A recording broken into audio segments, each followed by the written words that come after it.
Welcome to Let Me Fix This. Enjoy the video. You start immediately by isolating hardware.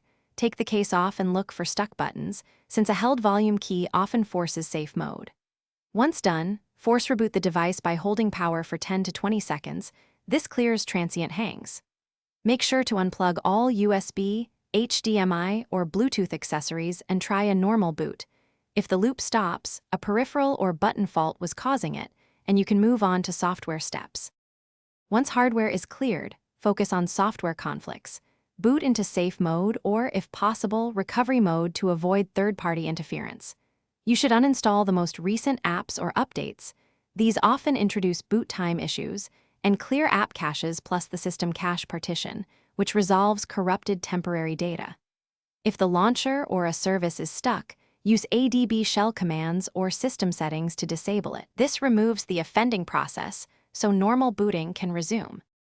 If all else fails, back up your photos, contacts, and settings to cloud storage or a PC. You must protect data before reset. Then perform a factory reset from recovery or system settings.